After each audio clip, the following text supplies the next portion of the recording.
ਤੇ ਇਹ ਵੀਡੀਓ ਬਣਾਉਣ ਦਾ ਮਕਸਦ ਇਹੀ ਹੈ ਕਿ ਜਿਨ੍ਹਾਂ ਨੂੰ ਇਹ ਮੁੱਦੇ ਬਾਰੇ ਨਹੀਂ ਪਤਾ ਉਹਨਾਂ ਨੂੰ ਇਸ ਮੁੱਦੇ ਬਾਰੇ ਪਤਾ ਲੱਗ ਸਕੇ।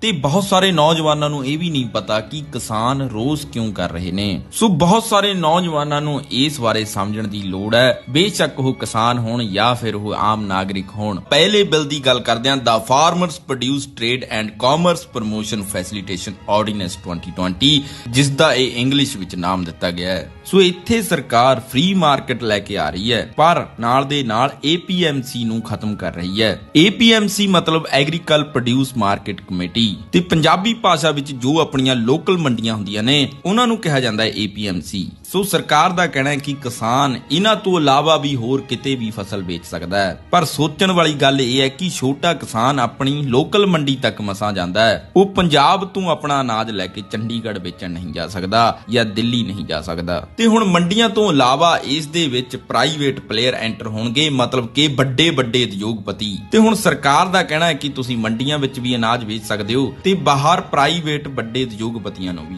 ਮਤਲਬ ਜਿਹੜਾ ਜ਼ਿਆਦਾ ਰੇਟ ਦੇਵੇਗਾ ਕਿਸਾਨ ਉਸ ਨੂੰ ਆਪਣਾ ਅਨਾਜ ਦੇਵੇਗਾ। ਤੇ ਹੁਣ ਤੁਹਾਨੂੰ ਇੱਥੇ ਵੱਡੇ ਪਲੇਅਰਾਂ ਦਾ ਫਾਰਮੂਲਾ ਪਤਾ ਹੀ ਹੈ, ਇਹਨਾਂ ਨੇ ਕੰਪੀਟੀਸ਼ਨ ਖਤਮ ਕਰਨਾ ਹੈ। ਪਹਿਲਾਂ ਤੁਹਾਨੂੰ ਮੰਡੀਆਂ ਤੋਂ ਵੀ ਵਧੀਆ ਭਾਅ ਦੇਣਗੇ ਤਾਂ ਜੋ ਮੰਡੀਆਂ ਖਤਮ ਹੋ ਸਕਣ, ਤੇ ਜਦੋਂ ਕੋਈ ਕੰਪੀਟੀਸ਼ਨ ਵਿੱਚ ਨਹੀਂ ਹੋਵੇਗਾ ਉਸ ਵਕਤ ਫਿਰ ਇਹ ਆਪਣੀ ਮਨਮਾਨੀ ਕਰਨਗੇ। ਤੇ ਮੰਡੀਆਂ ਨੂੰ ਬੰਦ ਕਰਨ ਦਾ ਇਹੀ ਮਾਡਲ 2006 ਵਿੱਚ ਬਿਹਾਰ ਵਿੱਚ ਕੀਤਾ ਗਿਆ ਸੀ, ਤੇ ਉਸ ਵਕਤ ਕਿਹਾ ਜਾ ਰਿਹਾ ਸੀ ਕਿ ਬਿਹਾਰ ਦੇ ਵਿੱਚ ਨਵੀਂ ਕ੍ਰਾਂਤੀ ਲੈ ਕੇ ਆਏ ਆ ਤੇ ਪੰਜਾਬ ਤੇ ਹਰਿਆਣਾ ਹੁਣ ਇਸ ਤੋਂ ਪਿੱਛੇ ਰਹਿ ਜਾਣਗੇ। ਪਰ ਬਿਹਾਰ ਵਿੱਚ ਇਹ ਮਾਡਲ ਬੁਰੀ ਤਰ੍ਹਾਂ ਫੇਲ ਹੋਇਆ, ਤੇ ਜਿਸ ਤੋਂ ਬਾਅਦ ਉੱਥੋਂ ਦੇ ਛੋਟੇ ਕਿਸਾਨ ਆਪਣੇ ਇੱਥੇ ਕੰਮ ਕਰਨ ਆਉਂਦੇ ਨੇ ਪੰਜਾਬ ਦੇ ਵਿੱਚ, ਤੇ ਵੱਡੇ ਬਾਹਰ ਲਿਜਾ ਕੇ ਆਪਣੀ ਫਸਲ ਵੇਚਦੇ ਨੇ, ਤੇ ਕੁਝ ਬਿਹਾਰ ਦੇ ਕਿਸਾਨ ਸ਼ਹਿਰਾਂ ਵਿੱਚ ਚਲੇ ਗਏ ਨੇ ਕੰਮ ਕਰਨ ਲਈ। ਸੋ ਇਹੀ ਤਾਂ ਇਹ ਚਾਹੁੰਦੇ ਨੇ ਕਿ ਕਿਸਾਨ ਸ਼ਹਿਰਾਂ ਦੇ ਵਿੱਚ ਜਾ ਕੇ ਕੰਮ ਕਰੇ। ਤੇ ਰਿਜ਼ਰਵ ਬੈਂਕ ਆਫ ਇੰਡੀਆ ਦੇ ਗਵਰਨਰ ਦੀ ਸਟੇਟਮੈਂਟ ਸੀ ਕਿ ਸਭ ਤੋਂ ਵੱਡਾ ਰਿਫਾਰਮ ਉਦੋਂ ਹੋਵੇਗਾ ਜਦੋਂ ਅਸੀਂ ਕਿਸਾਨਾਂ ਨੂੰ ਖੇਤੀ ਤੋਂ ਕੱਢ ਕੇ ਸ਼ਹਿਰ ਲੈ ਕੇ ਆਵਾਂਗੇ, ਕਿਉਂਕਿ ਸ਼ਹਿਰ ਵਿੱਚ ਸਸਤੀ ਲੇਬਰ ਦੀ ਜ਼ਰੂਰਤ ਹੈ। ਸੋ ਜਦੋਂ ਤੱਕ ਕਿਸਾਨ ਦੇ ਪ੍ਰਤੀ ਇਦਾਂ ਦੀ ਸੋਚ ਰਹੇਗੀ ਉਦੋਂ ਤੱਕ ਦੇਸ਼ ਤਰੱਕੀ ਨਹੀਂ ਕਰ ਸਕਦਾ। ਤੇ ਹੁਣ ਸਾਡੇ ਕਿਸਾਨਾਂ ਦਾ ਇਹ ਵੀ ਕਹਿਣਾ ਹੈ ਕਿ ਤੁਸੀਂ ਪੰਜਾਬ ਤੇ ਹਰਿਆਣਾ ਨੂੰ ਛੱਡ ਦਿਓ, ਪਹਿਲਾਂ ਤੁਸੀਂ ਪੂਰੇ ਇੰਡੀਆ ਦੇ ਵਿੱਚ ਸਾਨੂੰ ਇਹ ਪਲਾਨ ਕਾਮਯਾਬ ਕਰਕੇ ਦਿਖਾ ਦਿਓ, ਤੇ ਜੇਕਰ ਕਿਸਾਨਾਂ ਨੂੰ 5-10 ਸਾਲ ਤੱਕ ਠੀਕ ਲੱਗਿਆ ਤਾਂ ਅਸੀਂ ਆਪ ਹੀ ਨਾ ਨਹੀਂ ਕਰਾਂਗੇ। ਤੇ ਜੇਕਰ ਆਪਾਂ ਹੁਣ ਬਿਹਾਰ ਨੂੰ ਵੀ ਛੱਡ ਦਈਏ ਤੇ ਇਸ ਮਾਡਲ ਨੂੰ ਆਪਾਂ ਇੰਟਰਨੈਸ਼ਨਲ ਲੈਵਲ ਤੇ ਦੇਖੀਏ, ਅਮਰੀਕਾ, ਇੰਗਲੈਂਡ, ਯੂਰਪ, ਇਹਨਾਂ ਸਾਰੇ ਦੇਸ਼ਾਂ ਵਿੱਚ ਇਹ ਮਾਡਲ ਫੇਲ ਹੋ ਚੁੱਕਿਆ ਹੈ। ਯੂਰਪ ਵਿੱਚ ਚੱਲਦਾ ਹੈ ਕਿਉਂਕਿ ਉੱਥੇ ਸਬਸਿਡੀ ਜ਼ਿਆਦਾ ਹੈ ਇਸ ਕਾਰਨ। ਸੋ ਅਮਰੀਕਾ ਵਿੱਚ ਕਈ ਸਾਲਾਂ ਤੋਂ ਓਪਨ ਮਾਰਕੀਟ ਇਕਨੋਮੀ ਹੈ, ਉੱਥੇ ਕੋਈ APMC ਦੀ ਮੰਡੀ ਨਹੀਂ ਹੈ, ਉੱਥੇ ਕੋਈ MSP ਨਹੀਂ ਹੈ। ਸੋ ਅਮਰੀਕਾ ਵਰਗੇ ਦੇਸ਼ ਕੋਲ ਸਾਡੇ ਨਾਲੋਂ ਕਿਤੇ ਜ਼ਿਆਦਾ, ਬਹੁਤ ਹੀ ਜ਼ਿਆਦਾ ਸਹੂਲਤਾਂ ਨੇ ਇਹਨਾਂ ਚੀਜ਼ਾਂ ਨੂੰ ਸੰਭਾਲਣ ਲਈ, ਤੇ ਉੱਥੇ ਵੀ ਕੰਟਰੈਕਟ ਫਾਰਮਿੰਗ ਹੁੰਦੀ ਹੈ। ਸੋ ਉਹਨਾਂ ਦੇ ਕੋਲ ਵਾਲਮਾਰਟ ਵੀ ਹੈ ਜਿਸ ਦੀ ਕੋਈ ਸਟਾਕ ਲਿਮਿਟ ਨਹੀਂ ਹੈ, ਤੇ ਜਿਸ ਬਾਰੇ ਸਾਨੂੰ ਸਭ ਨੂੰ ਪਤਾ ਹੈ। ਪਰ ਫਿਰ ਵੀ ਉਹਨਾਂ ਕੋਲ ਇਹ ਮਾਡਲ ਫੇਲ ਹੋ ਗਿਆ, ਤੇ ਅਸੀਂ ਫਿਰ ਕਿਵੇਂ ਸੋਚ ਲੈਂਦੇ ਆ ਕਿ ਇੰਡੀਆ ਵਿੱਚ ਇਹ ਕਾਮਯਾਬ ਹੋ ਜਾਵੇਗਾ, ਜਦ ਕਿ ਅਸੀਂ ਇੱਕ ਵਾਰੀ ਫੇਲ ਕਰਕੇ ਬੈਠੇ ਆ। ਤੇ ਤੁਹਾਨੂੰ ਦੱਸ ਦਈਏ ਕਿ ਉੱਥੇ ਵੀ ਬਹੁਤ ਸਾਰੇ ਕਿਸਾਨ ਸੁਸਾਈਡ ਕਰਦੇ ਨੇ ਹਰ ਸਾਲ, ਤੇ ਜੋ ਉੱਥੋਂ ਦੇ ਕਿਸਾਨਾਂ ਦੇ ਸਿਰ ਤੇ ਬੈਂਕਰਪਸੀ ਹੈ ਉਹ $425 ਬਿਲੀਅਨ ਦੀ ਹੈ। ਤੇ ਯੂਰਪ ਵਿੱਚ ਇਹ ਮਾਡਲ ਇਸ ਕਰਕੇ ਚੱਲਦਾ ਕਿਉਂਕਿ ਉੱਥੇ $100 ਬਿਲੀਅਨ ਦੀ ਸਬਸਿਡੀ ਦਿੱਤੀ ਜਾਂਦੀ ਹੈ ਉੱਥੋਂ ਦੇ ਕਿਸਾਨਾਂ ਨੂੰ। ਸੋ ਇਸ ਤੋਂ ਸਾਫ਼ ਪਤਾ ਲੱਗਦਾ ਹੈ ਕਿ ਕਿਸਾਨ ਆਪਣੀਆਂ ਗੱਲਾਂ ਸਹੀ ਕਹਿ ਰਹੇ ਨੇ, ਕਿਉਂਕਿ ਸਾਲ 2006 ਤੋਂ ਬਾਅਦ ਇਹ ਦੇਖਿਆ ਗਿਆ ਹੈ ਕਿ ਬਿਹਾਰ ਦੇ ਵੱਡੇ ਕਿਸਾਨ ਆਪਣੀਆਂ ਫਸਲਾਂ ਪੰਜਾਬ ਤੇ ਹਰਿਆਣਾ ਵਿੱਚ ਲੈ ਕੇ ਆ ਰਹੇ ਨੇ ਤਾਂ ਜੋ ਉਹਨਾਂ ਨੂੰ ਮਿਨੀਮਮ ਸਪੋਰਟ ਪ੍ਰਾਈਸ ਮਿਲ ਸਕੇ, ਮਤਲਬ ਕਿ MSP। ਪਰ ਸਰਕਾਰ ਕਹਿ ਰਹੀ ਹੈ ਕਿ ਅਸੀਂ MSP ਤੋਂ ਉੱਤੇ ਕਿਸਾਨ ਨੂੰ ਰੇਟ ਦਵਾਵਾਂਗੇ, ਪਰ ਜੇਕਰ ਬਿਹਾਰ ਦੇ ਲੋਕਾਂ ਨੂੰ ਮਿਨੀਮਮ ਸਪੋਰਟ ਪ੍ਰਾਈਸ ਦੇ ਉੱਤੇ ਰੇਟ ਮਿਲ ਰਿਹਾ ਹੁੰਦਾ ਤਾਂ ਉਹ ਪੰਜਾਬ ਜਾਂ ਹਰਿਆਣਾ ਵਿੱਚ ਕਿਉਂ ਆਉਂਦੇ। ਤੇ ਸਰਕਾਰ ਬਹੁਤ ਜ਼ੋਰ ਲਾ ਕੇ ਕਹਿ ਰਹੀ ਹੈ ਕਿ ਅਸੀਂ ਮਿਨੀਮਮ ਸਪੋਰਟ ਬੰਦ ਨਹੀਂ ਕਰਾਂਗੇ। ਜੇਕਰ ਇੰਨਾ ਹੀ ਭਰੋਸਾ ਦਿਵਾਉਣਾ ਹੈ ਤਾਂ ਬਿੱਲ ਦੇ ਵਿੱਚ ਕਿਉਂ ਨਹੀਂ ਲਿਖ ਦਿੰਦੇ? ਸਿਰਫ ਇੱਕ ਲਾਈਨ ਦੀ ਹੀ ਤਾਂ ਗੱਲ ਹੈ, ਕਿਉਂਕਿ ਇਹ ਸ਼ੋਰਟੀ ਦੇਣੀ ਨਹੀਂ ਚਾਹੁੰਦੇ, ਤੇ ਜੋ ਬਾਹਰ ਵੱਡੇ ਪਲੇਅਰ ਸਾਡੀਆਂ ਫਸਲਾਂ ਖਰੀਦਣਗੇ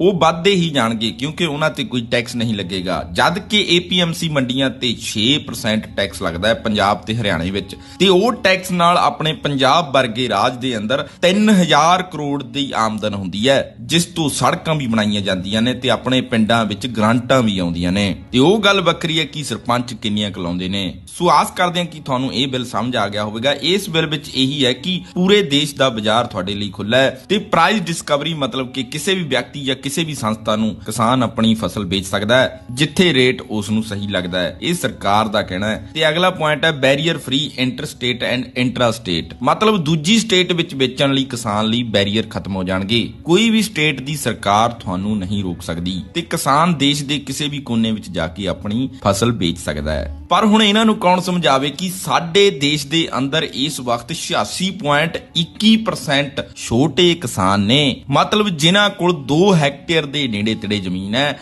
ਜੋ ਕਿ 4 ਤੋਂ 5 ਕਿੱਲੇ ਬਣਦੇ ਨੇ। ਸੋ ਹੁਣ ਤੁਸੀਂ ਆਪ ਸੋਚ ਸਕਦੇ ਹੋ ਕਿ 4-5 ਕਿੱਲਿਆਂ ਵਾਲਾ ਕਿਸਾਨ ਕੀ ਆਪਣੀ ਫਸਲ ਨੂੰ ਦੂਜੀ ਸਟੇਟ ਵਿੱਚ ਲੈ ਕੇ ਜਾ ਸਕਦਾ ਹੈ। ਸੋ ਕੁੱਲ ਮਿਲਾ ਕੇ APMC ਮੰਡੀਆਂ ਹੌਲੀ-ਹੌਲੀ ਖਤਮ ਹੋ ਜਾਣਗੀਆਂ ਤੇ ਨਾਲ ਦੀ ਨਾਲ ਜੋ ਮਿਨੀਮਮ ਸਪੋਰਟ ਪ੍ਰਾਈਸ MSP ਹੈ ਉਹ ਵੀ ਖਤਮ ਹੋ ਜਾਵੇਗਾ, ਕਿਉਂਕਿ ਸਰਕਾਰ ਇਹ ਚਾਹੁੰਦੀ ਹੈ, ਚਾਹੇ ਉਹ ਸਾਹਮਣੇ ਆ ਕੇ ਕਹੇ ਜਾਂ ਨਾ ਕਹੇ, ਕਿ ਆਉਣ ਵਾਲੇ ਸਮੇਂ ਵਿੱਚ ਮਿਨੀਮਮ ਸਪੋਰਟ ਪ੍ਰਾਈਸ MSP ਖਤਮ ਕਰ ਦਿੱਤੀ ਜਾਵੇ, ਕਿਉਂਕਿ ਮਿਨੀਮਮ ਸਪੋਰਟ ਪ੍ਰਾਈਸ ਸਰਕਾਰ ਦੇ ਉੱਤੇ ਬਹੁਤ ਵੱਡਾ ਭਾਰ ਸਮਝਿਆ ਜਾ ਰਿਹਾ ਹੈ ਤੇ ਇਸ ਕਾਰਨ food corporation of India 2.5 lakh crore ਤੋਂ ਜ਼ਿਆਦਾ ਕਰਜ਼ ਥੱਲੇ ਦਬ ਚੁੱਕਿਆ ਹੈ। ਤੇ ਹੁਣ ਅਗਲੇ ਬਿੱਲ ਬਾਰੇ ਗੱਲ ਕਰਦੇ ਹਾਂ, ਦਾ farmers empowerment and protection agreement on price assurance and farm service ordinance 2020। ਤੇ ਹੁਣ ਆਪਾਂ ਇਸ ਨੂੰ ਸੌਖੇ ਤਰੀਕੇ ਨਾਲ ਸਮਝਣ ਦੀ ਕੋਸ਼ਿਸ਼ ਕਰਦੇ ਹਾਂ। ਸੋ ਇਹ ਬਿੱਲ ਵਿੱਚ ਕਿਸਾਨ ਵੱਡੇ ਪਲੇਅਰਾਂ ਦੇ ਨਾਲ ਲਿਮਟਿਡ ਟਾਈਮ ਲਈ 1 ਤੋਂ 5 ਸਾਲ ਲਈ ਐਗਰੀਮੈਂਟ ਕਰ ਸਕਦਾ ਹੈ। ਮਤਲਬ ਕੁੱਲ ਮਿਲਾ ਕੇ ਕਹਿਣ ਦਾ ਮਤਲਬ ਇਹ ਆ ਕਿ ਬੀਜਣ ਤੋਂ ਪਹਿਲਾਂ ਹੀ ਕਿਸਾਨ ਕਿਸੇ ਇਨਸਾਨ ਨਾਲ ਐਗਰੀਮੈਂਟ ਕਰ ਲੈਂਦਾ ਹੈ ਕਿ ਇਹ ਸਾਡੀ ਫਸਲ ਹੈ, ਇਹ ਸਾਡਾ ਉਤਪਾਦ ਹੈ, ਤਿਆਰ ਹੋਣ ਤੋਂ ਬਾਅਦ ਤੁਸੀਂ ਇਸ ਰੇਟ ਤੇ ਲੈਣਾ ਹੈ। ਤੇ ਸਰਕਾਰ ਦਾ ਕਹਿਣਾ ਹੈ ਕਿ ਕਿਸਾਨ ਨੂੰ ਫਸਲ ਪੱਕਣ ਤੋਂ ਬਾਅਦ ਚਿੰਤਾ ਨਹੀਂ ਹੋਵੇਗੀ ਕਿ ਉਸ ਨੂੰ ਫਸਲ ਕਿਸ ਨੂੰ ਵੇਚਣੀ ਹੈ, ਉਸ ਨੇ ਸਭ ਕੁਝ ਪਹਿਲਾਂ ਹੀ ਐਗਰੀਮੈਂਟ ਤੇ ਤੈਅ ਕੀਤਾ ਹੋਵੇਗਾ। ਪਰ ਅਸਲ ਵਿੱਚ ਇਹ ਬਿੱਲ ਦੇ ਫਾਇਦੇ ਘੱਟ ਨੇ, ਨੁਕਸਾਨ ਜ਼ਿਆਦਾ ਨੇ। ਤੇ ਆਪਾਂ ਨੁਕਸਾਨ ਬਾਰੇ ਸਮਝਦੇ ਹਾਂ ਕਿ ਨੁਕਸਾਨ ਕਿਵੇਂ ਹੋ ਸਕਦਾ ਹੈ। ਉਦਾਹਰਨ ਦੇ ਤੌਰ ਤੇ ਤੁਸੀਂ ਮੰਨ ਲਓ ਕਿ ਕਿਸਾਨ ਨੇ 20 ਰੁਪਏ ਵਿੱਚ ਐਗਰੀਮੈਂਟ ਕੀਤਾ ਹੋਇਆ ਹੈ ਵੱਡੇ ਉਦਯੋਗਪਤੀ ਨਾਲ ਆਪਣੇ ਕਿਸੇ ਵੀ ਉਤਪਾਦ ਦਾ, ਤੇ ਹੁਣ ਜਦੋਂ 3 ਮਹੀਨੇ ਬਾਅਦ ਉਸ ਦੀ ਉਹ ਫਸਲ ਪੱਕਣੀ ਹੈ, ਉਸ ਸਮੇਂ ਮਾਰਕੀਟ ਰੇਟ ਉਹ ਫਸਲ ਦਾ 25 ਰੁਪਏ ਹੋ ਗਿਆ, ਪਰ ਕਿਸਾਨ ਨੂੰ 20 ਰੁਪਏ ਹੀ ਵੇਚਣਾ ਪੈਣਾ ਹੈ ਕਿਉਂਕਿ ਉਸਨੇ ਐਗਰੀਮੈਂਟ ਵਿੱਚ ਲਿਖਿਆ ਹੋਇਆ ਹੈ, ਤੇ ਉਹ ਖਰੀਦ ਵੀ ਲੈਣਗੇ ਕਿਉਂਕਿ ਉਹਨਾਂ ਨੇ ਐਗਰੀਮੈਂਟ ਕੀਤਾ ਹੋਇਆ। ਪਰ ਜੇਕਰ ਉਸ ਸਮੇਂ ਰੇਟ 15 ਰੁਪਏ ਹੋ ਗਿਆ ਤਾਂ ਵੱਡੇ ਪਲੇਅਰ ਸਾਨੂੰ 20 ਰੁਪਏ ਨਹੀਂ ਦੇਣਗੇ ਜੋ ਐਗਰੀਮੈਂਟ ਵਿੱਚ ਲਿਖੇ ਹੋਏ ਨੇ। ਇਸ ਵਕਤ ਫਿਰ ਉਹ ਬਹਾਨੇ ਬਣਾਉਣਗੇ ਖਰੀਦਣ ਵਾਲੇ ਕਿ ਤੁਹਾਡਾ ਅਨਾਜ ਦਾ ਦਾਣਾ ਛੋਟਾ ਹੈ, ਕਲਰ ਸਹੀ ਤਰੀਕੇ ਨਾਲ ਨਹੀਂ ਆਇਆ, ਤੇ ਜਿਸ ਸਮੇਂ ਕਿਸਾਨ ਦੀ ਫਸਲ ਖਰੀਦਣੀ ਹੈ ਉਸ ਸਮੇਂ ਉਹ ਥੋੜਾ ਰੁਕ ਜਾਣਗੇ ਕਿਉਂਕਿ ਉਹਨਾਂ ਨੂੰ ਪਤਾ ਹੈ ਕਿ ਕਿਸਾਨ ਕੋਲ ਸਟੋਰੇਜ ਦੀ ਕਮੀ ਹੈ। ਤੇ ਦੂਜਾ ਇਸ ਐਗਰੀਮੈਂਟ ਦਾ ਤਰੀਕਾ ਇਹ ਹੈ ਕਿ ਕੰਪਨੀ ਖੁਦ ਖੇਤੀ ਕਰੇਗੀ ਤੁਹਾਡੀ ਜ਼ਮੀਨ ਤੇ ਤੁਹਾਡੇ ਨਾਲ 5 ਤੋਂ 10 ਸਾਲ ਦਾ ਲਿਖਤੀ ਰੂਪ ਵਿੱਚ ਐਗਰੀਮੈਂਟ ਕਰ ਲਵੇਗੀ ਕਿ 5 ਤੋਂ 10 ਸਾਲ ਤੱਕ ਅਸੀਂ ਤੁਹਾਡੀ ਜ਼ਮੀਨ ਤੇ ਖੇਤੀ ਕਰਾਂਗੇ ਤੇ ਤੁਸੀਂ ਉਹਨਾਂ ਨੂੰ ਰੋਕ ਨਹੀਂ ਸਕਦੇ। ਪਰ ਇਸ ਦੇ ਬਦਲੇ ਤੁਹਾਨੂੰ ਉਹ 70,000 ਜਾਂ ਲੱਖ ਰੁਪਇਆ ਵੀ ਦੇ ਦੇਣਗੇ ਤੇ ਛੋਟਾ ਕਿਸਾਨ ਖੁਸ਼ੀ-ਖੁਸ਼ੀ ਐਗਰੀਮੈਂਟ ਕਰਨ ਲਈ ਤਿਆਰ ਹੋ ਜਾਵੇਗਾ। ਪਰ 2-3 ਸਾਲ ਬਾਅਦ ਜੇਕਰ ਉਹਨਾਂ ਨੂੰ ਕਿਸੇ ਵੀ ਤਰ੍ਹਾਂ ਦਾ ਨੁਕਸਾਨ ਹੁੰਦਾ ਹੈ ਤਾਂ ਉਹ ਤੁਹਾਨੂੰ ਆਪਣੀ ਮਨਮਰਜ਼ੀ ਦਾ ਠੇਕਾ ਦੇਣਗੇ, ਆਪਣੀ ਮਨਮਰਜ਼ੀ ਦੀ ਕੀਮਤ ਦੇਣਗੇ ਤੇ ਉਸ ਤੋਂ ਬਾਅਦ ਤੁਸੀਂ ਆਪਣੀ ਜ਼ਮੀਨ ਤੇ ਕੋਈ ਕੰਮ ਵੀ ਨਹੀਂ ਕਰ ਸਕਦੇ ਕਿਉਂਕਿ ਤੁਹਾਡਾ 5 ਤੋਂ 10 ਸਾਲ ਦਾ ਐਗਰੀਮੈਂਟ ਹੋਇਆ ਹੈ। ਤੇ ਅਸੀਂ ਅਕਸਰ ਬਹੁਤ ਸਾਰੇ ਕਿੱਤਿਆਂ ਵਿੱਚ ਐਗਰੀਮੈਂਟ ਵਾਲੇ ਲੋਕ ਦੁਖੀ ਹੋਏ ਦੇਖੇ ਨੇ। ਸੋ ਇਹ ਚੀਜ਼ ਨਾਲ ਕਿਸਾਨ ਦਾ ਬਹੁਤ ਹੀ ਬੁਰਾ ਹਾਲ ਹੋ ਸਕਦਾ ਹੈ। ਤੇ ਸਰਕਾਰ ਦਾਅਵੇ ਕਰਦੀ ਹੈ ਕਿ ਇਦਾਂ ਦਾ ਕੁਝ ਨਹੀਂ ਹੋਵੇਗਾ, ਇਹ ਸਾਰੀਆਂ ਅਫਵਾਹਾਂ ਨੇ। ਤਾਂ ਫਿਰ ਸਰਕਾਰ ਇਹ ਸਭ ਚੀਜ਼ਾਂ ਬਿੱਲ ਦੇ ਵਿੱਚ ਲਿਖ ਕੇ ਕਿਉਂ ਨਹੀਂ ਦੇ ਦਿੰਦੀ? ਤੇ ਸਰਕਾਰ ਦਾ ਕਹਿਣਾ ਹੈ ਕਿ ਜੇਕਰ ਤੁਹਾਡਾ ਕੋਈ ਮਸਲਾ ਹੁੰਦਾ ਹੈ ਤਾਂ ਤੁਸੀਂ ਇਸ ਨੂੰ SDM ਜਾਂ DC ਲੈਵਲ ਤੇ ਨਿਪਟਾ ਸਕਦੇ ਹੋ।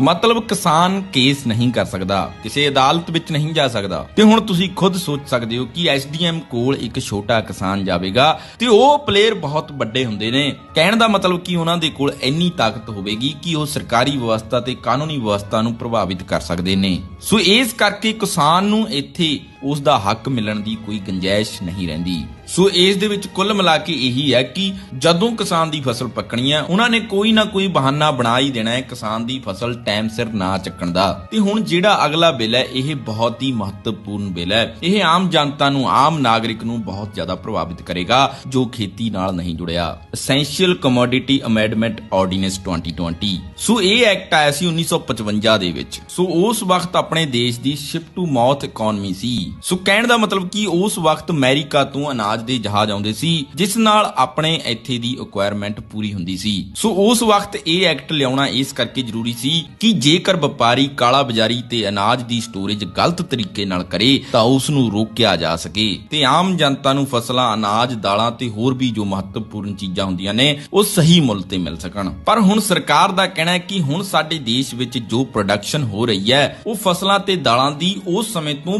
20 ਗੁਣਾ ਜ਼ਿਆਦਾ ਹੋ ਰਹੀ ਹੈ ਤੇ ਜਿਸ ਕਰਕੇ ਸਾਨੂੰ ਇਹ ਕਾਨੂੰਨ ਦੀ ਹੁਣ ਲੋੜ ਨਹੀਂ ਹੈ। ਮਤਲਬ ਹੁਣ ਅਸੀਂ ਆਲੂ, ਪਿਆਜ਼, ਦਾਲਾਂ, ਤਿਲ, ਅਨਾਜ ਤੇ ਹੋਰ ਜ਼ਰੂਰੀ ਵਸਤਾਂ ਨੂੰ ਐਸੈਂਸ਼ੀਅਲ ਕਮੋਡਿਟੀ ਤੋਂ ਹਟਾ ਰਹੇ ਹਾਂ। ਮਤਲਬ ਕਿ ਹੁਣ ਵਪਾਰੀ ਇਹਨਾਂ ਚੀਜ਼ਾਂ ਦਾ ਜਿੰਨਾ ਚਾਹੇ ਉਨਾ ਸਟਾਕ ਕਰ ਸਕਦਾ ਹੈ ਕਿਉਂਕਿ ਹੁਣ ਸਟਾਕ ਨਾ ਕਰਨ ਵਾਲਾ ਐਕਟ ਖਤਮ ਕਰ ਦਿੱਤਾ ਗਿਆ ਹੈ ਤੇ ਹੁਣ ਸਰਕਾਰ ਇਹਨਾਂ ਤੇ ਕਿਸੇ ਵੀ ਤਰ੍ਹਾਂ ਦਾ ਕੰਟਰੋਲ ਨਹੀਂ ਕਰ ਸਕੇਗੀ। ਪਰ ਸ਼ਰਤ ਇਹ ਹੈ ਕਿ ਉਸ ਵਕਤ ਦੇਸ਼ ਵਿੱਚ ਕੋਈ ਯੁੱਧ ਜਾਂ ਆਫਤ ਨਾ ਆਈ ਹੋਵੇ ਤੇ ਇਸ ਦੇ ਨੁਕਸਾਨ ਹੁਣ ਆਮ ਜਨਤਾ ਨੂੰ ਇਹ ਭੁਗਤਣੇ ਪੈਣਗੇ ਕਿ ਵੱਡੇ ਵਪਾਰੀ ਕਿਸਾਨਾਂ ਤੋਂ ਸਸਤੇ ਰੇਟਾਂ ਵਿੱਚ ਫਸਲ ਖਰੀਦ ਤਾਂ ਲੈਣਗੇ ਪਰ ਉਸ ਨੂੰ ਸਟੋਰ ਕਰ ਲੈਣਗੇ ਤੇ ਜਦੋਂ ਮਾਰਕੀਟ ਵਿੱਚ ਉਸ ਦੀ ਕਮੀ ਆਵੇਗੀ ਉਸ ਵਕਤ ਉਸ ਨੂੰ ਮਹਿੰਗੇ ਰੇਟ ਤੇ ਵੇਚਣਗੇ। ਜਿਵੇਂ ਕਿ ਇੱਕ ਬਹੁਤ ਵੱਡੀ ਉਦਾਹਰਨ ਪਿਆਜ਼ ਤੁਹਾਡੇ ਸਾਹਮਣੇ ਹੈ ਹੀ ਹੈ ਤੇ ਜਿਵੇਂ ਪਿਆਜ਼ ਦਾ ਰੇਟ ਇੰਨੇ ਅਸਮਾਨਾਂ ਤੇ ਜਾ ਕੇ ਆਇਆ ਹੈ ਇਸੇ ਤਰ੍ਹਾਂ ਹੁਣ ਹਰ ਇੱਕ ਚੀਜ਼ ਦਾ ਤੁਹਾਨੂੰ ਦੇਖਣ ਨੂੰ ਮਿਲਿਆ ਕਰੇਗਾ ਤੇ ਇਸ ਦਾ ਸਿੱਧਾ ਨੁਕਸਾਨ ਆਮ ਜਨਤਾ ਨੂੰ ਹੋਵੇਗਾ ਤੇ ਫਾਇਦਾ ਵੱਡੇ ਵਪਾਰੀਆਂ ਨੂੰ ਹੋਵੇਗਾ ਜੋ ਵੱਡੀ ਖਰੀਦ ਕਰਕੇ ਰੱਖਣਗੇ ਤੇ ਸਾਡੇ ਦੇਸ਼ ਵਿੱਚ ਗਰੀਬੀ ਰੇਖਾ ਤੁਹਾਨੂੰ ਪਤਾ ਹੀ ਹੈ ਤੇ ਸਾਡੀ ਸਰਕਾਰ ਜਿੰਨੇ ਵੀ ਗਰੀਬ ਲੋਕਾਂ ਤੱਕ ਅੰਨ ਪਹੁੰਚਾਉਂਦੀ ਹੈ ਜੋ ਬਹੁਤ ਹੀ ਸਸਤੇ ਰੇਟਾਂ ਤੇ ਦਿੱਤਾ ਜਾਂਦਾ ਹੈ ਤੇ ਹੋ ਸਕਦਾ ਹੈ ਇਸ ਤੋਂ ਬਾਅਦ ਇੰਨੇ ਸਸਤੇ ਰੇਟਾਂ ਤੇ ਉਹ ਵੀ ਨਾ ਦੇ ਸਕਣ। ਤੇ ਤੁਹਾਨੂੰ ਦੱਸ ਦਈਏ ਕਿ 2005 ਤੇ 6 ਦੇ ਵਿੱਚ ਭਾਰਤ ਸਰਕਾਰ ਨੇ ਵੱਡੇ ਪਲੇਅਰਾਂ ਨੂੰ ਇਜਾਜ਼ਤ ਦੇ ਦਿੱਤੀ ਸੀ ਕਿ ਤੁਸੀਂ ਅਨਾਜ ਖਰੀਦ ਸਕਦੇ ਹੋ ਤੇ ਉਸ ਵਕਤ ਪ੍ਰਾਈਵੇਟ ਪਲੇਅਰਾਂ ਨੇ ਕਿਸਾਨ ਤੋਂ ਅਨਾਜ ਖਰੀਦ ਲਿਆ ਤੇ ਜਿਸ ਤੋਂ ਬਾਅਦ ਉਹਨਾਂ ਨੇ ਇਸ ਦੀ ਸਟੋਰੇਜ ਕਰਨੀ ਸ਼ੁਰੂ ਕਰ ਦਿੱਤੀ ਤੇ ਜਦੋਂ ਫਿਰ ਅਚਾਨਕ ਦੇਸ਼ ਦੇ ਵਿੱਚ ਅਨਾਜ ਦੀ ਕਮੀ ਹੋਈ ਤਾਂ ਸਰਕਾਰ ਨੇ ਉਹਨਾਂ ਨੂੰ ਕਿਹਾ ਕਿ ਤੁਹਾਡੇ ਕੋਲ ਕਿੰਨਾ ਅਨਾਜ ਪਿਆ ਹੈ, ਸਾਨੂੰ ਲੋੜ ਹੈ, ਅਸੀਂ ਖਰੀਦਣਾ ਹੈ, ਤੁਸੀਂ ਸਾਨੂੰ ਆਪਣੇ ਸਟਾਕ ਦਾ ਸਟੇਟਸ ਦੱਸੋ ਤੇ ਉਸ ਵਕਤ ਵੀ ਉਹਨਾਂ ਨੇ ਸਟਾਕ ਸਟੇਟਸ ਸਹੀ ਨਹੀਂ ਦੱਸਿਆ ਤੇ ਜਿਸ ਤੋਂ ਬਾਅਦ ਸਰਕਾਰ ਨੂੰ ਮਜਬੂਰਨ ਵਿਦੇਸ਼ਾਂ ਤੋਂ ਅਨਾਜ ਇੰਪੋਰਟ ਕਰਾਉਣਾ ਪਿਆ। ਸੋ ਇਹ ਬਿੱਲ ਵਿੱਚ ਇੱਕ ਗੱਲ ਤਾਂ ਪੱਕੀ ਹੈ ਕਿ ਇਸ ਦੇ ਵਿੱਚ ਜਮਾਖੋਰੀ ਤੇ ਬਲੈਕ ਮਾਰਕੀਟ ਬਹੁਤ ਹੀ ਜ਼ਿਆਦਾ ਵਧੇਗੀ ਤੇ ਜਿਸ ਕਾਰਨ ਆਉਣ ਵਾਲੇ ਸਮੇਂ ਵਿੱਚ ਆਮ ਕੰਜ਼ਿਊਮਰ ਨੂੰ ਨੁਕਸਾਨ ਹੋਵੇਗਾ। ਤੇ ਤੁਹਾਨੂੰ ਦੱਸ ਦਈਏ ਕਿ ਭਾਰਤ ਦੇ ਅੰਦਰ 50 ਤੋਂ 55% ਲੋਕਾਂ ਦੀ ਜ਼ਿੰਦਗੀ ਖੇਤੀ ਨਾਲ ਹੀ ਚੱਲਦੀ ਹੈ ਤੇ ਜੀਡੀਪੀ ਦੇ ਵਿੱਚ ਖੇਤੀਬਾੜੀ ਦਾ ਯੋਗਦਾਨ 16 ਤੋਂ 18% ਤੱਕ ਹੈ ਤੇ ਜੇਕਰ ਗ੍ਰਾਮੀਣ ਖੇਤਰਾਂ ਦੀ ਗੱਲ ਕਰੀਏ ਤਾਂ 70 ਤੋਂ 75% ਤੱਕ ਲੋਕ ਖੇਤੀਬਾੜੀ ਤੇ ਨਿਰਭਰ ਨੇ। ਸੋ ਸਰਕਾਰ ਹਮੇਸ਼ਾ ਐਗਰੀਕਲਚਰ ਖੇਤਰ ਦੀ ਗੱਲ ਤਾਂ ਕਰਦੀ ਹੈ ਕਿ ਐਗਰੀਕਲਚਰ ਖੇਤਰ ਦੇ ਵਿੱਚ 4% ਗਰੋਥ ਹੋਈ, 6% ਗਰੋਥ ਹੋਈ, ਪਰ ਕਿਸਾਨਾਂ ਦੇ ਮੁੱਦਿਆਂ ਦੀ ਗੱਲ ਨਹੀਂ ਕਰਦੀ। ਸੋ ਕਿਸਾਨਾਂ ਦਾ ਕਹਿਣਾ ਹੈ ਕਿ ਜੇਕਰ ਤੁਸੀਂ ਹੁਣ ਇਹ 3 ਬਿੱਲ ਲੈ ਕੇ ਆਇਓ ਤੇ ਤੁਸੀਂ ਵਾਰ-ਵਾਰ ਇਹ ਕਹਿ ਰਹੇ ਹੋ ਕਿ ਅਸੀਂ MSP ਤੇ ਕੋਈ ਵੀ ਛੇੜਛਾੜ ਨਹੀਂ ਕੀਤੀ ਹੈ ਤੇ ਨਾ ਹੀ ਕਰਾਂਗੇ ਤਾਂ ਫਿਰ ਤੁਸੀਂ ਇੱਕ ਆਰਡੀਨੈਂਸ ਹੋਰ ਲੈ ਕੇ ਆਓ ਤੇ ਉਸ ਵਿੱਚ ਦੱਸੋ ਕਿ MSP ਕਿਸਾਨਾਂ ਦਾ ਕਾਨੂੰਨੀ ਅਧਿਕਾਰ ਹੈ ਤੇ ਉਸ ਦੇ ਨਾਲ ਕੋਈ ਵੀ ਕਾਨੂੰਨੀ ਤੌਰ ਤੇ ਛੇੜਛਾੜ ਨਹੀਂ ਕੀਤੀ ਜਾਵੇਗੀ। ਤੇ ਦੂਜਾ ਕਿਸਾਨਾਂ ਦਾ ਕਹਿਣਾ ਇਹ ਹੈ ਕਿ APMC ਮੰਡੀਆਂ ਵਿੱਚ ਸੁਧਾਰ ਕੀਤਾ ਜਾਵੇ, ਉਹਨਾਂ ਦਾ ਢਾਂਚਾ ਹੋਰ ਮਜ਼ਬੂਤ ਕੀਤਾ ਜਾ ਸਕੇ ਤਾਂ ਜੋ ਉੱਥੋਂ ਟੈਕਸ ਇਕੱਠਾ ਕੀਤਾ ਜਾਂਦਾ ਹੈ ਉਸ ਨਾਲ ਗ੍ਰਾਮੀਣ ਵਿਕਾਸ ਕੀਤਾ ਜਾ ਸਕੇ। ਸੋ ਕਿਸਾਨਾਂ ਦਾ ਹੁਣ ਇਹੀ ਕਹਿਣਾ ਹੈ ਕਿ ਜੇਕਰ ਤੁਸੀਂ ਕਾਲਾ ਬਾਜ਼ਾਰੀ ਵਾਲੇ ਬਿੱਲ ਨੂੰ ਖਾਰਿਜ ਕਰਦੇ ਹੋ ਤੇ MSP ਨੂੰ ਲਿਖਤੀ ਰੂਪ ਵਿੱਚ ਦੇ ਦਿੰਦੇ ਹੋ ਤਾਂ ਹੋ ਸਕਦਾ ਹੈ ਕਿ ਆਉਣ ਵਾਲੇ ਸਮੇਂ ਵਿੱਚ ਕਿਸਾਨਾਂ ਦੀ ਆਮਦਨ ਦੁੱਗਣੀ ਹੋ ਸਕੇ। ਸੋ ਜਿਵੇਂ ਕਿ ਅਸੀਂ ਦੇਖ ਰਹੇ ਹਾਂ ਕਿ ਹਰ ਰੋਜ਼ ਇਕੱਠ ਵੱਧਦਾ ਹੀ ਜਾ ਰਿਹਾ ਹੈ ਤੇ ਯੂਥ ਬਹੁਤ ਹੀ ਵੱਧ ਚੜ ਕੇ ਹਿੱਸਾ ਲੈ ਰਿਹਾ ਹੈ। ਸੋ ਇਹ ਸਾਡੇ ਲਈ ਬਹੁਤ ਹੀ ਵਧੀਆ ਗੱਲ ਹੈ। ਸੋ ਜੇਕਰ ਆਪਾਂ ਦੇਖੀਏ ਕਿ ਯੂਥ ਨੂੰ ਆਪਣੇ ਨਾਲ ਜੋੜਨ ਦਾ ਕੰਮ ਸਭ ਤੋਂ ਵਧੀਆ ਭਾਨਾ ਸਿੱਧੂ ਤੇ ਉਹਨਾਂ ਦੀ ਟੀਮ ਵੀ ਕਰ ਰਹੀ ਹੈ। ਸੋ ਉਹਨਾਂ ਨੂੰ ਸਾਨੂੰ ਹੋਰ ਐਪਰੀਸ਼ੀਏਟ ਕਰਨਾ ਚਾਹੀਦਾ ਹੈ, ਨਾ ਕਿ ਇਹ ਕਹਿਣਾ ਚਾਹੀਦਾ ਹੈ ਕਿ ਇਹ ਬੰਦਾ ਆਪਣੀ ਮਸ਼ਹੂਰੀ ਲਈ ਆ ਰਿਹਾ ਹੈ। ਸੋ ਬੇਸ਼ੱਕ ਕੋਈ ਸਿੰਗਰ ਵੀ ਮੈਦਾਨ ਦੇ ਵਿੱਚ ਆ ਰਿਹਾ ਹੈ ਤਾਂ ਉਸ ਨੂੰ ਇਹ ਕਹਿਣਾ ਗਲਤ ਹੋਵੇਗਾ ਕਿ ਉਹ ਆਪਣੀ ਮਸ਼ਹੂਰੀ ਲਈ ਆ ਰਿਹਾ ਹੈ। ਸੋ ਸਾਨੂੰ ਘਰੇ ਬੈਠ ਕੇ ਇਹਨਾਂ ਨੂੰ ਡੀਮੋਟੀਵੇਟ ਕਰਨ ਦੀ ਬਜਾਏ ਮੋਟੀਵੇਟ ਕਰਨਾ ਚਾਹੀਦਾ ਹੈ। ਸੋ ਉਹਨਾਂ ਨੂੰ ਦੇਖ ਕੇ ਕਿੰਨਾ ਹੀ ਯੂਥ ਉੱਥੇ ਪਹੁੰਚਦਾ ਹੈ। ਸੋ ਗੱਲ ਇਹ ਹੈ ਕਿ ਧਰਨਿਆਂ ਦੇ ਇਕੱਠ ਵੱਡੇ ਹੋਣੇ ਚਾਹੀਦੇ ਨੇ। ਸੋ ਇਹ ਮਾਇਨੇ ਨਹੀਂ ਰੱਖਦਾ ਕਿ ਇਕੱਠ ਸੋਸ਼ਲ ਮੀਡੀਆ ਤੋਂ ਹੋਇਆ ਜਾਂ ਫਿਰ ਕਿਸੇ ਸਿੰਗਰ ਕਾਰਨ, ਪਰ ਹੁਣ ਸੋਚਣ ਵਾਲੀ ਗੱਲ ਇਹ ਹੈ ਕਿ ਇਹ ਐਸੈਂਸ਼ੀਅਲ ਕਮੋਡਿਟੀ ਐਕਟ ਇਹ ਸਟੇਟ ਸਬਜੈਕਟ ਹੈ, ਇਸ ਵਿੱਚ ਕੇਂਦਰ ਆਪਣਾ ਤੱਕਾ ਨਹੀਂ ਜਮਾ ਸਕਦੀ। ਤੇ ਹੁਣ ਤੁਸੀਂ ਕਦੇ ਸੋਚਿਆ ਕਿ ਆਪਣੇ ਰਾਜ ਤੋਂ ਇਹ ਬਿੱਲ ਕਿਵੇਂ ਪਾਸ ਹੋ ਗਿਆ? ਆਪਣੇ ਇੱਥੇ ਤਾਂ ਉਹਨਾਂ ਦੀ ਬਹੁਮਤ ਸਰਕਾਰ ਹੀ ਨਹੀਂ ਹੈ। ਸੋ ਲਾਸਟ ਵਿੱਚ ਅਸੀਂ ਇਹੀ ਦੱਸਣਾ ਚਾਹਾਂਗੇ ਕਿ 1993 ਦੇ ਵਿੱਚ ਬਾਸਮਤੀ ਦਾ ਰੇਟ 2700 ਰੁਪਏ ਸੀ ਤੇ ਲੰਬਾਈ 130 ਰੁਪਏ, ਪਰ ਅੱਜ ਅਸੀਂ 4 ਤੋਂ 5000 ਰੁਪਏ ਦੇ ਕੇ ਹਟੇ ਹਾਂ ਤੇ ਡੀਜ਼ਲ ਉਸ ਵਕਤ 7 ਰੁਪਏ ਹੁੰਦਾ ਸੀ, ਜਦ ਕਿ ਅੱਜ 72 ਤੋਂ 75 ਰੁਪਏ ਹੈ। ਤੇ ਜੇਕਰ ਹੁਣ ਉਸ ਸਮੇਂ ਦੇ ਖਰਚੇ ਦੇ ਹਿਸਾਬ ਨਾਲ ਰੇਟ ਦੇਖੀਏ ਤਾਂ ਬਹੁਤ ਜ਼ਿਆਦਾ ਸੀ, ਤੇ ਹੁਣ ਅੱਜ ਦੇ ਖਰਚਿਆਂ ਦੇ ਹਿਸਾਬ ਨਾਲ ਕਿੰਨਾ ਰੇਟ ਹੋਣਾ ਚਾਹੀਦਾ ਹੈ, ਇਹ ਕਮੈਂਟ ਕਰਕੇ ਜਰੂਰ ਦੱਸਿਓ। ਤੇ ਸਰਕਾਰ ਦੇ ਪਹਿਲੇ ਰੂਲ ਤਾਂ ਕੰਮ ਨਹੀਂ ਕਰਦੇ, ਇਹ ਨਵੇਂ ਰੂਲ ਬਣਾਉਣ ਨੂੰ ਫਿਰਦੇ ਨੇ। ਤੇ ਮਿੱਲਾਂ ਦੇ ਹਾਲ ਤੁਸੀਂ ਦੇਖ ਹੀ ਸਕਦੇ ਹੋ, ਮਿੱਲ ਦਾ 14 ਦਿਨ ਵਿੱਚ ਪੈਸੇ ਦੇਣ ਦਾ ਰੂਲ ਹੁੰਦਾ ਹੈ, ਪਰ 2-2 ਸਾਲ ਹੋ ਜਾਂਦੇ ਨੇ, ਲੋਕਾਂ ਦੇ ਪੂਰੇ ਪੈਸੇ ਨਹੀਂ ਆਉਂਦੇ।